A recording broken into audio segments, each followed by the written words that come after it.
तो महात्मा ये कहने लगे, भाई मुझे कोई सेवा नहीं चाहिए, तुम जाओ यहाँ पे। नहीं महाराज जी, मुझे सेवा दीजिए, कोई आपकी सेवा करने का मन नहीं। कहा भाई मुझे कोई जानवर पकड़ कर लाओ आपके लिए, क्योंकि मुझे आज नहीं पता है, कुछ लाओ आपके लिए। कहा नहीं नहीं नहीं, मुझे भजन कर दो तुम जानवर। लेकिन दृढ़ संकल्प था कि उस महात्मा की सेवा करो। अब महात्मा ने भी सर पीटते पीटते लाचार होकर कह दिया, भाई तुम मुझसे कब से पूछ रहे हो, कुछ चाहिए कुछ चाहिए, कुछ लाऊं कुछ लाऊं, जाओ मेरे लिए कृष्ण ले आओ, मेरे लिए कृष्ण ले आओ। शिकारी ने कहा ये कौन सा जानवर है, उसे तो कुछ पता ही नहीं बेचारा, कितना कहा अभी लाता हूं, सिर्फ आप बता दीजिए दिखता कैसा है। महाराज जी ने बताया कि ऐसा दिखता है, मोरपंख धारण करता है, बंसी उठाता है। फिर वही बात, चला गया ढूंढ शिकार करने, शिकार करने पहुंच गया। कहां मिलेगा ऐसा जानवर, तो देखा नहीं।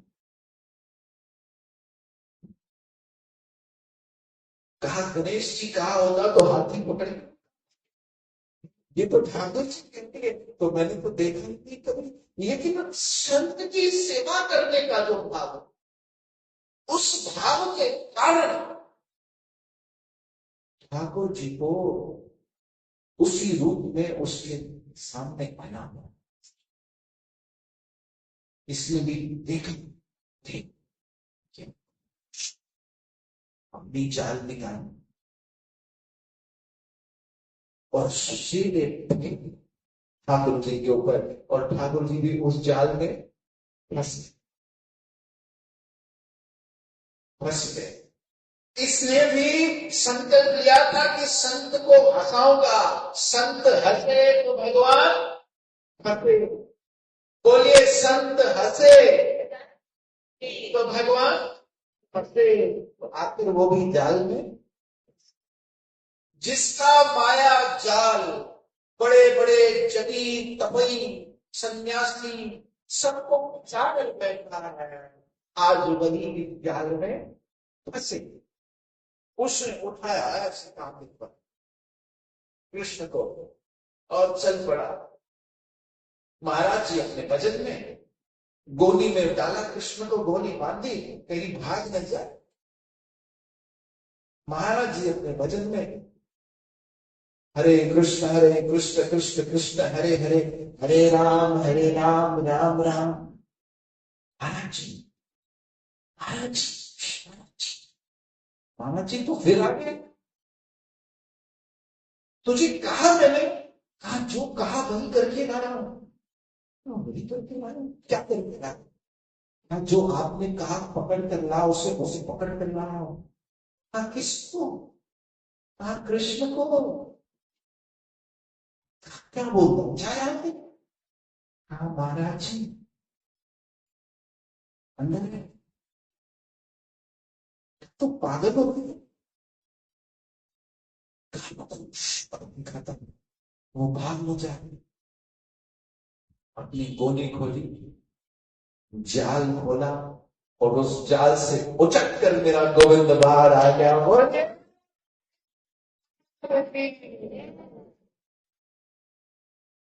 महाराज जी ने सोचा, भाई मैं बैठा बैठा यहाँ दाढ़ी बढ़ गई, बाल सफेद हो गए, भजन करते करते माला खिंच गई, तू गया और इसे पकड़। ठाकुर जी अब आप भी जवाब दो। कहा देख, तू तो मुझे पाना चाहता था ना, तो मैं तो तुझे वैसे भी नहीं चाहता, लेकिन ये जो ना, ये इसने तेरी सेवा करने के लिए मुझे पाना चाहा। इससे याद रखिए, जो हम माला भी करते हैं, ये जो भजन करते हैं, ये हम उस गुरु की सेवा के लिए करते हैं जिस गुरु ने हमें ये भजन दिया, उसकी सेवा करते हैं। हरे कृष्ण कृष्ण कृष्ण हरे हरे, हरे राम राम राम हरे। तो भक्त धन्ना पर आते हैं। भक्त धन्ना साधु संतों की बड़ी सेवा करते हैं, बड़ा उन्हें खुश करते हैं। पिताजी ने कहा, बेटा ऐसे तो सारा घर समाप्त हो जाएगा, जो अन्न खेत से आता है तू सारा का सारा भंडारा कर दे। ये एक संत का स्वभाव होता है कि वो धन संग्रह करना नहीं चाहता। उसे लगता है अगर धन आया है तो उसे उत्सव करो, रोज नया उत्सव करो, रोज भंडारा करो, रोज आकर साधु संत लोग वैष्णव भक्त आकर खा के जाए, ठाकुर जी का सुंदर श्रृंगार हो, यही जीवन का आनंद चलता है। बाकी एक ब्रज के महात्मा ने कहा, तुम चिंता मत करो, नंद बाबा के तिजोरी में कोई अकाल थोड़ी पड़ो है। भाई नंद बाबा वो है जिनके घर को ठाकुर खाए गए। क्या नंद बाबा की तिजोरी में कभी अकाल हो सकता है, कोई कमी हो सकती है? उनके घर में तो सारे विश्वभर सारे सृष्टि के रचयिता ने भी खाया है। इसलिए किस बात की चिंता करते हो?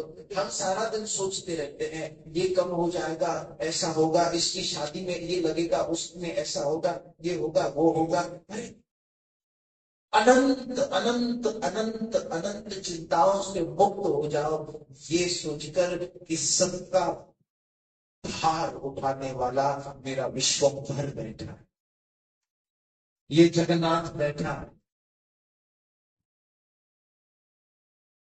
तो धन्ना ने आज पिताजी की बड़ी डांट खाई।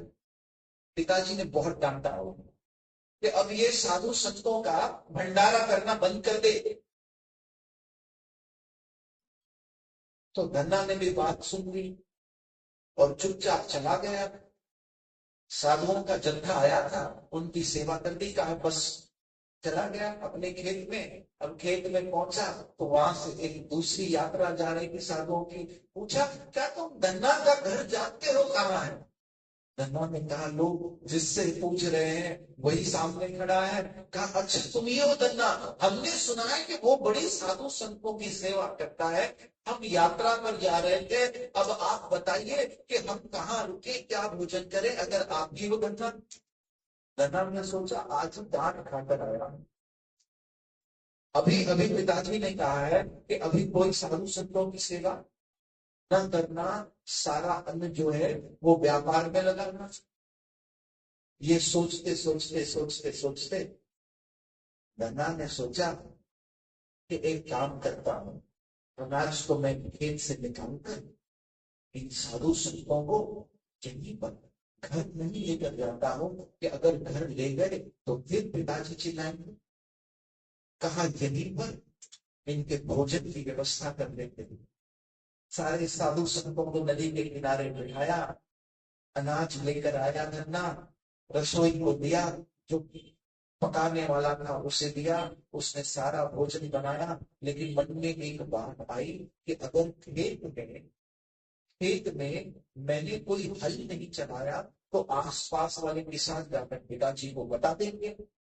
तो धन्ना ने क्या किया, एक बोरी मिट्टी की उठाई जिसमें मिट्टी और पत्थर भरे और पहुंच गया अपने खेत में। खेत में पहुंचकर राम नाम लेता, श्याम नाम लेता। महाराज जी को बैठने के लिए कुर्सी दीजिए, बैठिए महाराज जी, बैठिए बैठिए बैठिए बैठिए महाराज जी बैठिए।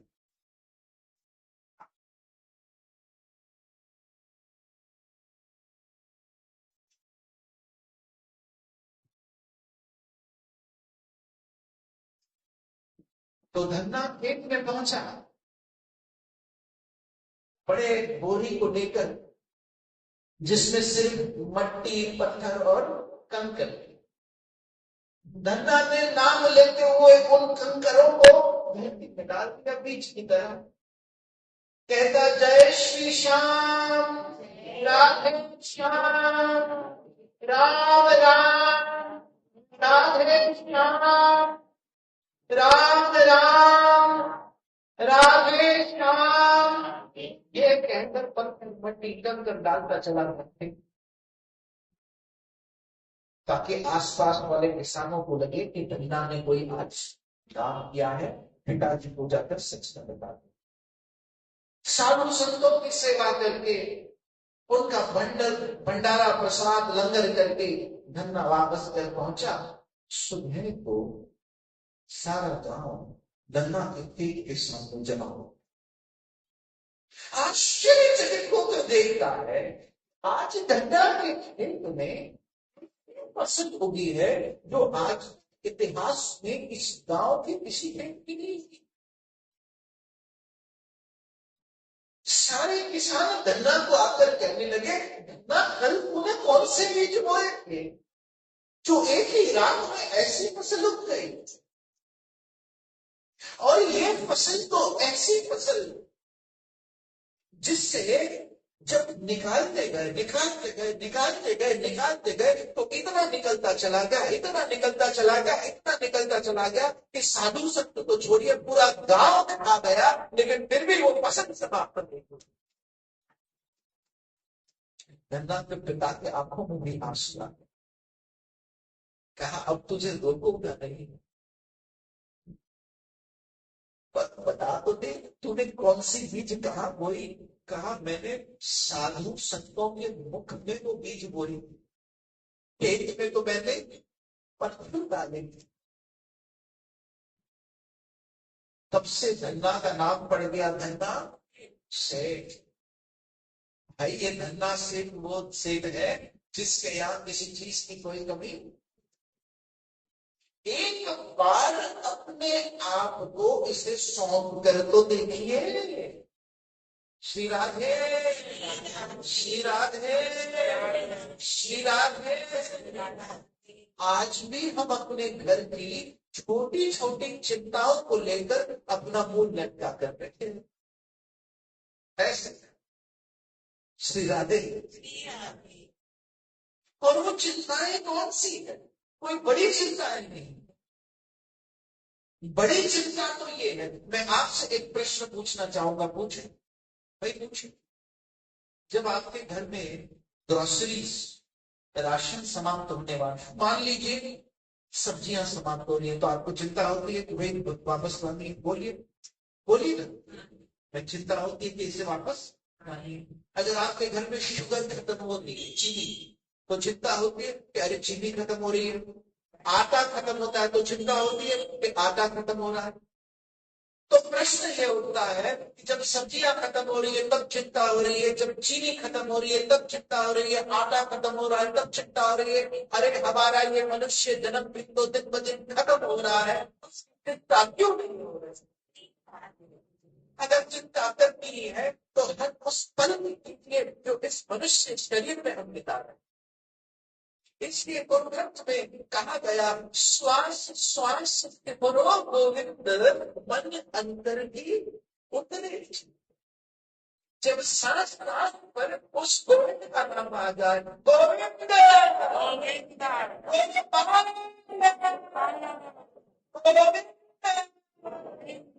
गोविंद इस बात की चिंता, क्योंकि भक्त को सुनिए, भक्त भले ही ठाकुर के लिए नौकर है, लेकिन जो मेरा ठाकुर है ना, वो उससे दुनिया में सेठ भी कर रखना चाहता है। राधे। मुझे कथा स्मरण हो रही है भक्त नरसिंह। चले भक्त नरसिंह की ओर। हाँ, भक्त नरसिंह की ओर चले। क्या समय है? 6 बजे है। क्या आज की कथा को यही विराम दें?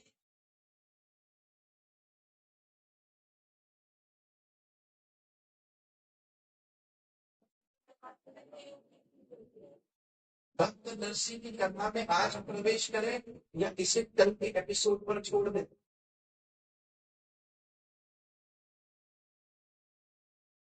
चलिए कल पर छोड़ते हैं, क्योंकि अभी कुछ लोग दर्शन करने भी जाना चाहते हैं। या करें कथा? श्री राधे।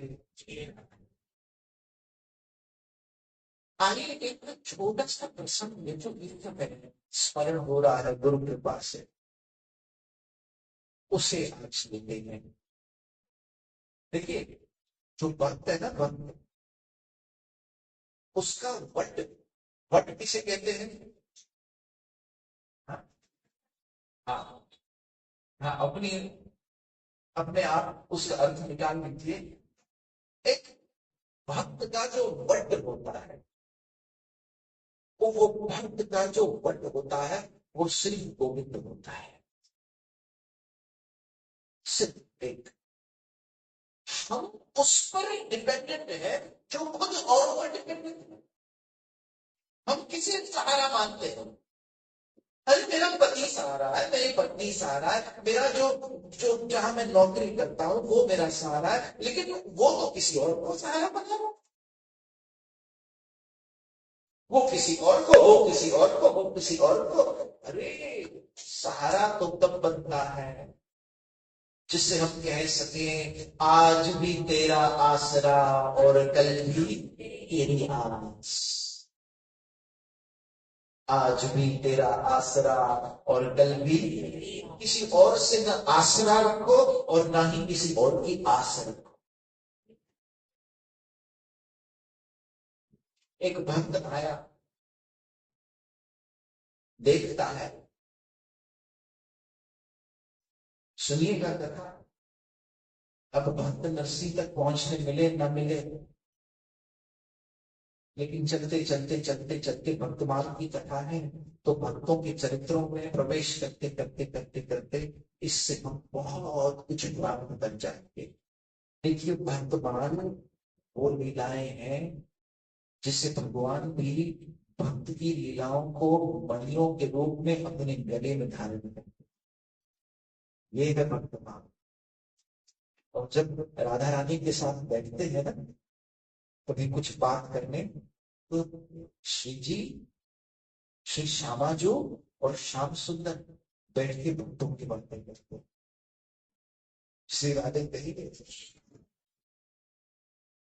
अगर भक्त के चर्चा का विषय भगवान है, तो भगवान के चर्चा का विषय भी। बड़ी अद्भुत बात लगेगी आपको। तो बात हो रही थी, आज भी तेरा आसरा और कल भी तेरी आस। भक्त नरसिंह,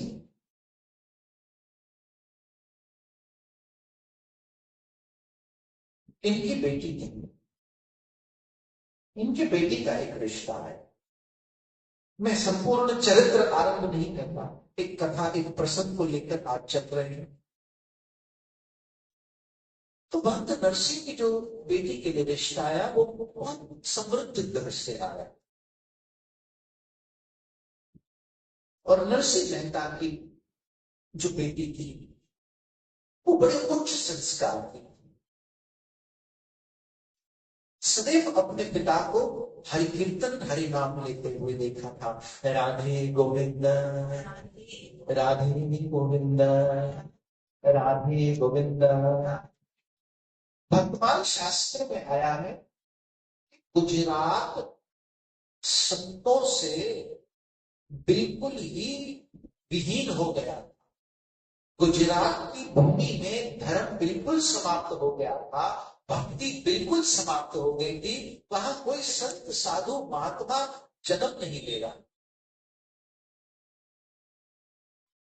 ये जूनागढ़ में जब भक्त नरसिंह प्रकट हुए, उस भक्त नरसिंह के आने के बाद सारे गुजरात में, खासकर जूनागढ़ में, कई संतों साधुओं का जन्म। नाभादास जी और श्री प्रियादास जी इस बात को भक्तमान शास्त्र में कहते हैं कि भक्त नरसिंह उस गुजरात की धरती में वो बीज थे जिन्होंने आने वाले कई समय तक कई संतों को जन्म दिया, कई हरिभक्तों को जन्म दिया। भक्त नरसिंह मेहता सदैव राधे गोविंद कहता, राधे गोविंद, राधे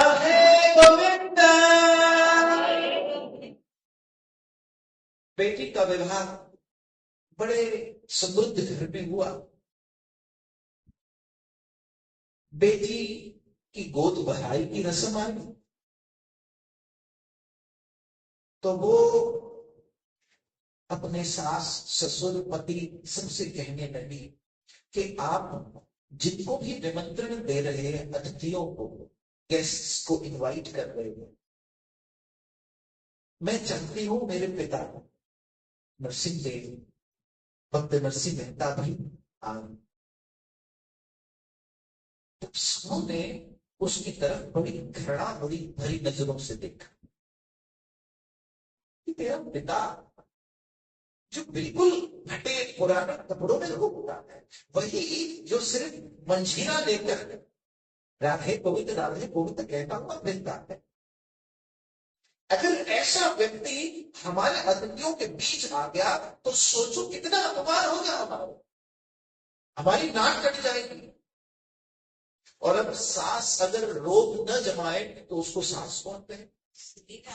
सास ने तो यहां तक कर दिया कि एक लिस्ट बना दी, उस लिस्ट में लिख दी गई इतने किलो कपड़े, इतने किलो घी, इतने किलो काजू, इतने किलो बादाम, इतना किलो ये, इतना किलो ये, एक बड़ी ऐसे लंबी लिस्ट बनाई और जाकर अपने बहू के हाथ में दे दी। कहा देव, अगर तू अपने पिता को बुलाना चाहती है तो उसे कहना कि ये सारा सामान अपने साथ ले आए, और यदि उसे ये सब कुछ न मिले तो किस्मत के कम से कम 2 पत्थर ही ले आए।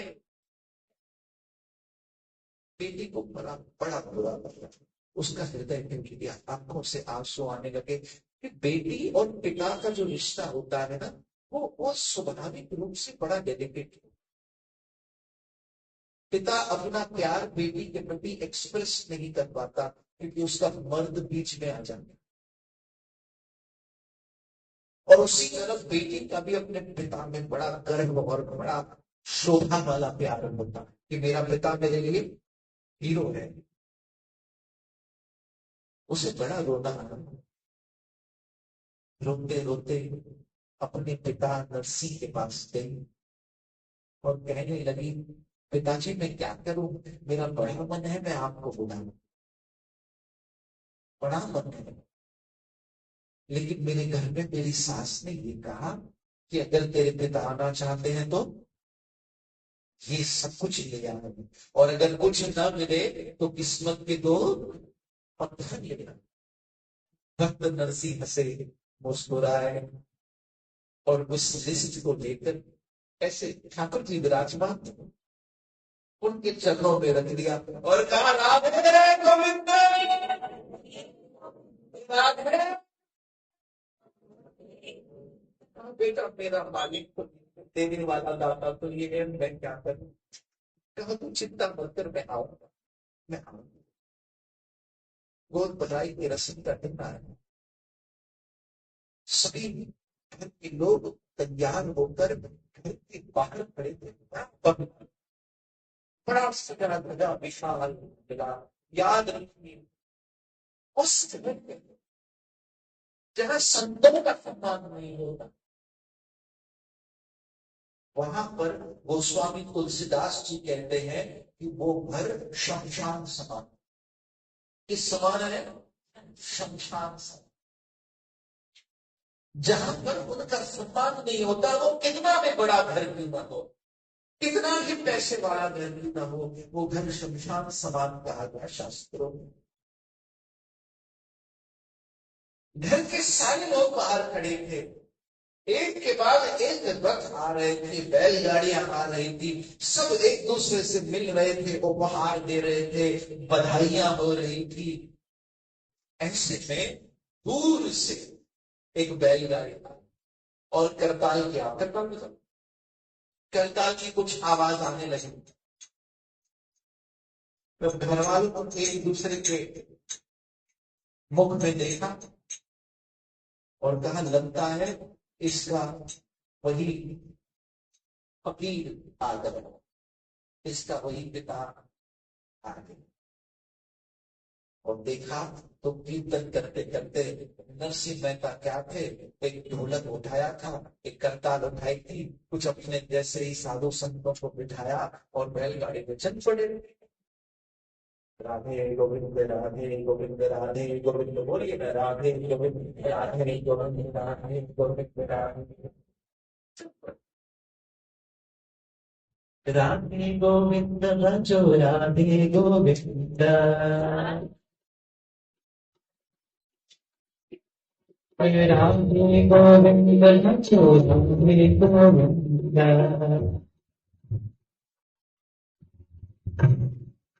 वृंदावन नाथ भजो राधे गोविंद, वृंदावन नाथ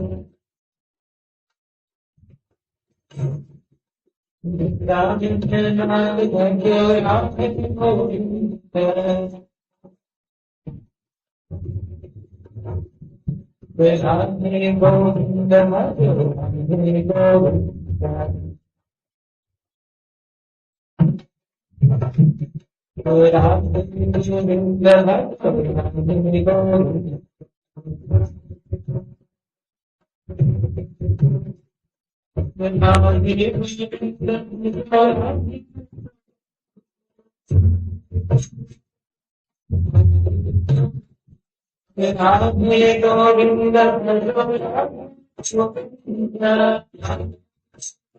राधे गोविंद भजो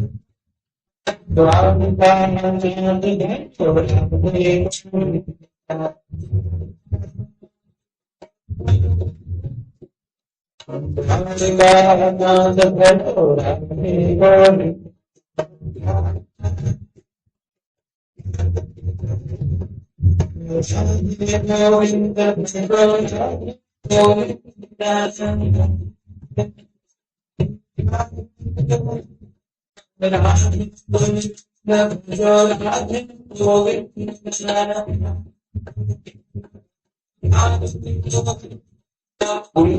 गोविंद।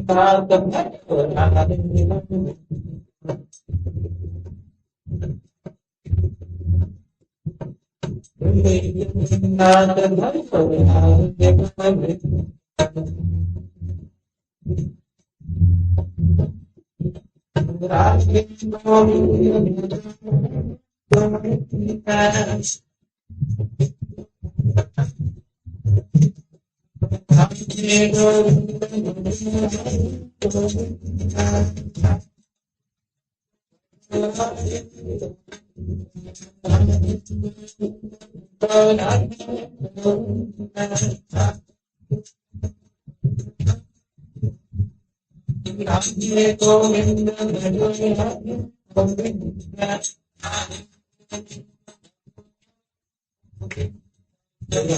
गोविंद भजो गोविंद राधे गोविंद राधे गोविंद राधे गोविंद राधे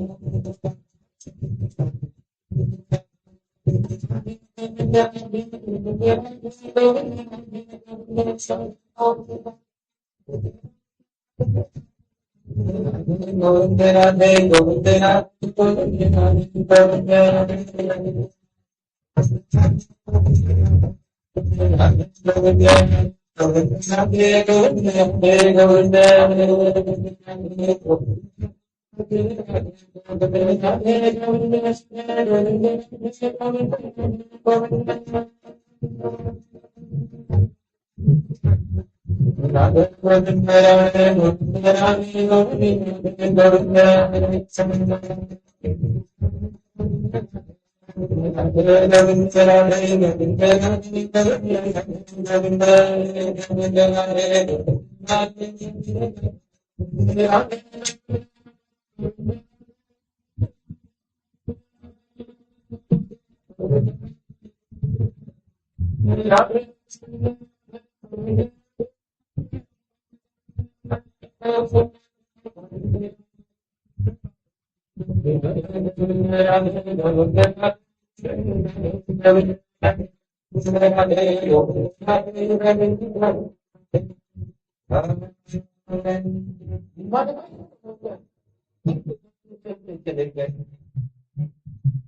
साथ ही थे। सारे लोगों ने एक दूसरे को देखा, और सास ने इशारा किया, "श्श, इसकी बैलगाड़ी यहाँ नहीं रुकनी चाहिए, हमारी नाक कट जाएगी। जा जा अपने पिता को बोल कि इस बंगले के आगे जहां रथ खड़े हैं इसकी बैलगाड़ी नहीं रुकनी चाहिए। ये पीछे जो तबेला है जहां गाय भैंसों को बांधा है वहीं से लेकर जा। सोच कितनी पीड़ा हुई होगी, कितना दुख हुआ होगा कि सब आ रहे हैं लेकिन मेरे पिता के लिए बेचारी रोती रोती अपने पिता को भैंस के तबेले में ले गई। लेकिन पिता ने क्या किया, कहा बेटा क्यों रोती हो, राधे गोविंद कहो, राधे गोविंद राधे गोविंद राधे गोविंद राधे गोविंद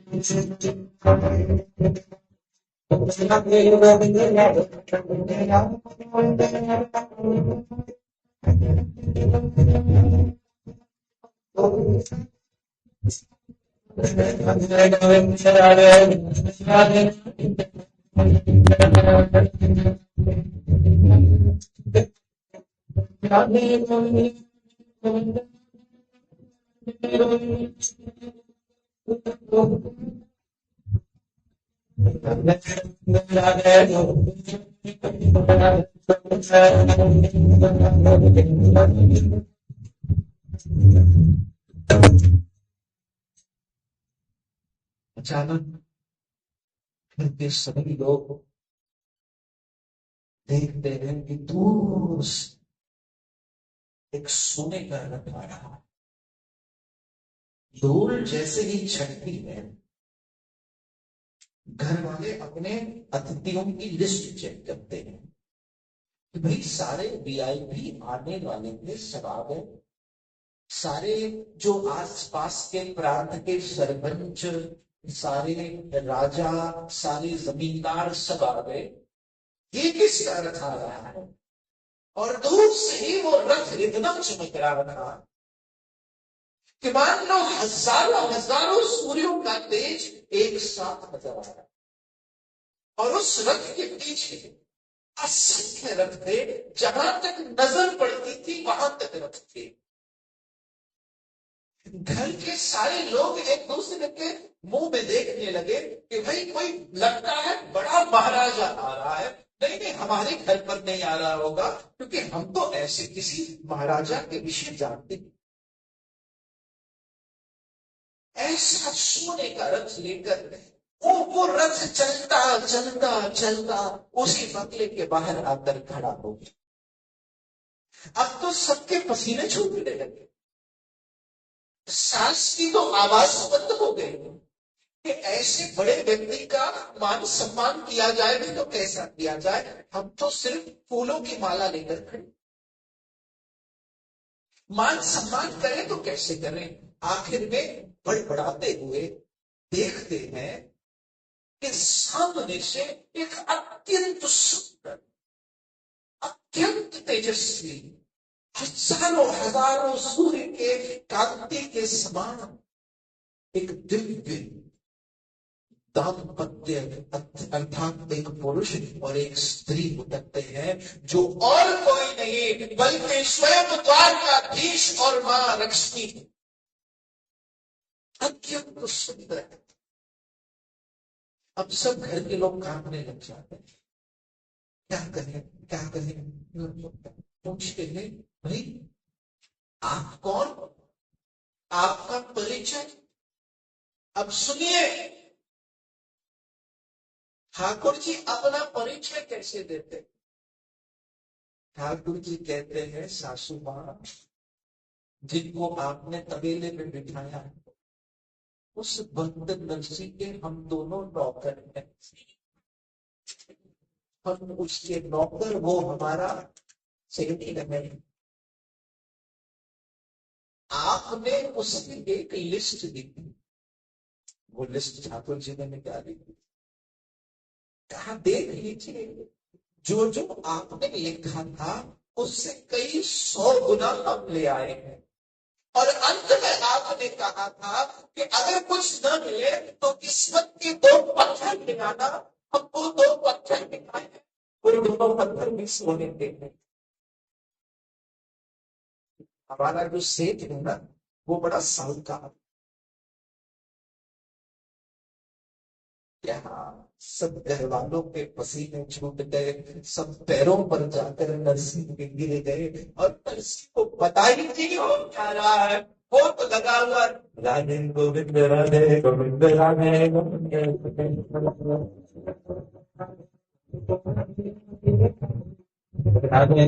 राधे गोविंद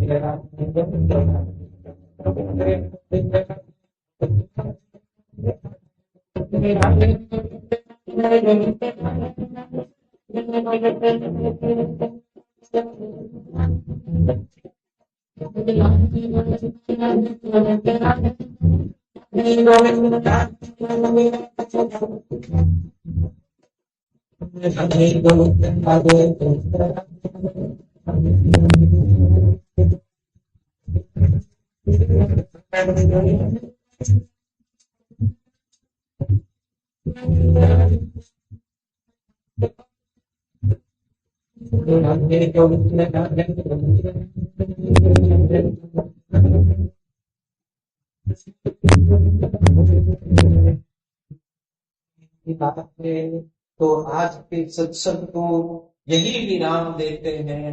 कल फिर मिलेंगे शाम को 4 बजे। कल भक्तमाल की कथा का तीसरा अर्थात विराम दिन है।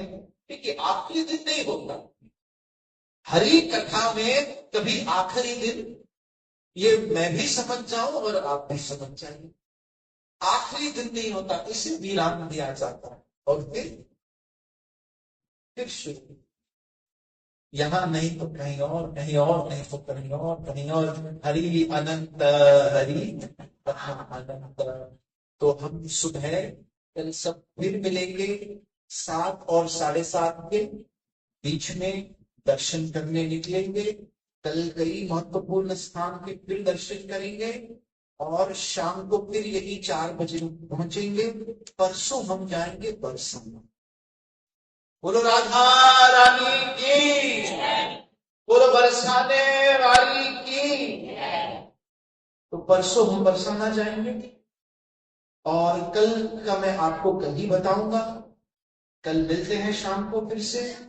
आइए 2 मिनट कीर्तन करते हैं। अभी यदि आप लोगों को दर्शन करने हैं तो बांके बिहारी और राधा वल्लभ जी के दर्शन कर लीजिए।